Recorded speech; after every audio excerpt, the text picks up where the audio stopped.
Eu tenho uma pergunta, Lucas. Perfeito. É muito caro,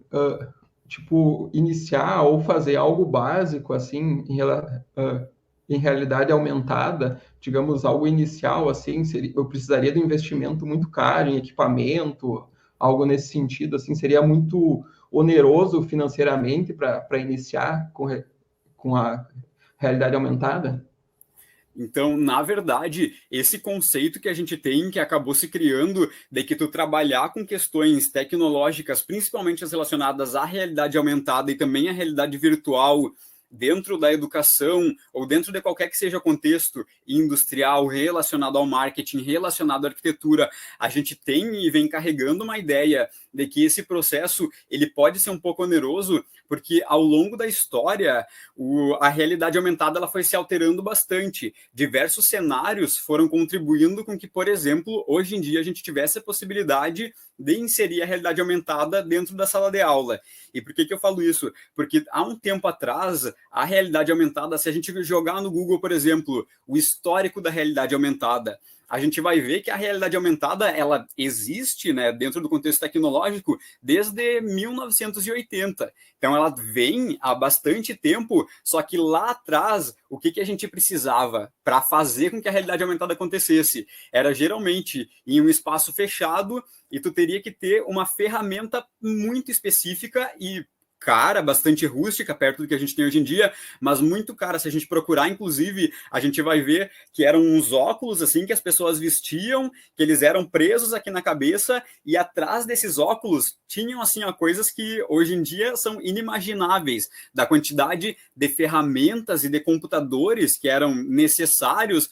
para que tu conseguisse, por exemplo, fazer com que essa pessoa enxergasse através de uma lente, através de uma telinha, e conseguisse observar um objeto virtual sobreposto na realidade. Então, lá, né, bem no início da história da realidade aumentada, tudo começou assim, com muito equipamento para que tu conseguisse realizar ou executar uma atividade. Então, realmente naquela época, se a gente fosse pensar, desde a questão da modelagem do objeto 3D, a questão da visualização desse objeto no cenário real, tu precisava de uma aparelhagem realmente muito grande, uma coisa assim, ó, bastante sólida, muitos equipamentos para conseguir fazer essa visualização. Então, tanto a programação quanto a ferramenta que a gente ia utilizar para conseguir fazer essa visualização era tudo realmente muito caro. Ou então, por exemplo, dentro de caixas, se faziam caixas bem grandes em que projetores projetavam, né, imagens, vídeos aos arredores desse cubo, e esse cubo então servia como a ferramenta para a gente visualizar a realidade aumentada. Então ele tinha realmente a aparelhagem que a gente tinha que ter para conseguir usar e visualizar informações em realidade aumentada, elas eram muito caras. Então a gente veio trazendo esse conceito. Só que hoje em dia, por exemplo, quem está assistindo agora ou quem vai assistir depois, é muito difícil que alguém por aí por perto não tenha um aparelho desse daqui, um smartphone. E esse daqui é um dos principais responsáveis, tanto o smartphone quanto os tablets, as tecnologias móveis digitais em gerais, elas são as maiores responsáveis por possibilitarem que a gente, como a gente vai usar aqui, ou como a gente usa dentro da sala de aula, com que a gente consiga, então, utilizar essa realidade aumentada de uma forma mais leve e com ferramentas que a gente tem. Então, hoje em dia, quando a gente fala, por exemplo, em valores para a utilização da realidade aumentada, se a gente for utilizar aplicativos como os que a gente vai apresentar aqui, a gente não vai ter um custo tão grande, porque hoje em dia, com o avanço, né, dessa tecnologia, principalmente dos dispositivos móveis e também com a popularização desses dispositivos móveis,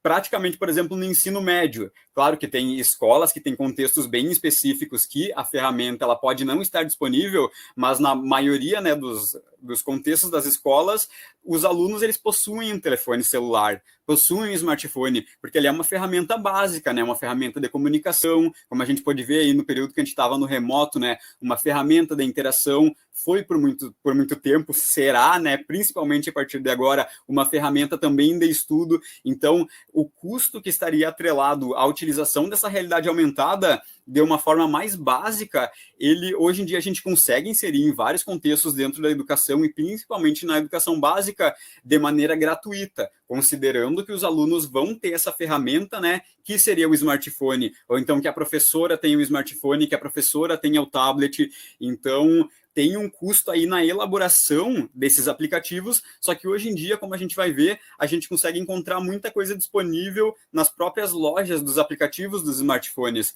Então, não é necessário, claro, de uma maneira geral, por isso que eu trago também da educação básica. Se tu vai, por exemplo, trabalhar no ensino superior, o objeto do conhecimento, o quanto tu precisa se aprofundar nele, talvez tu não encontre, por exemplo, os animais da Google, que a gente vai utilizar hoje aqui, porque tu teria que ter um nível mais aprofundado de informações nesses modelos tridimensionais que tu não encontra nessas ferramentas mais básicas, mas que principalmente para a educação básica, ali, ensino fundamental, ensino médio, como a gente vai ver, esses aplicativos gratuitos que a gente tem hoje em dia, eles suprem bastante essa nossa demanda. Então, claro que tem objetos de conhecimento, tem coisas que a gente não vai conseguir trabalhar justamente pela falta, mas isso é uma coisa, principalmente a realidade aumentada e a realidade virtual, a perspectiva dela no ensino é que ele se torne uma ferramenta muito sólida nos próximos anos. Então, cada vez mais vão ter pessoas focadas no desenvolvimento desses recursos.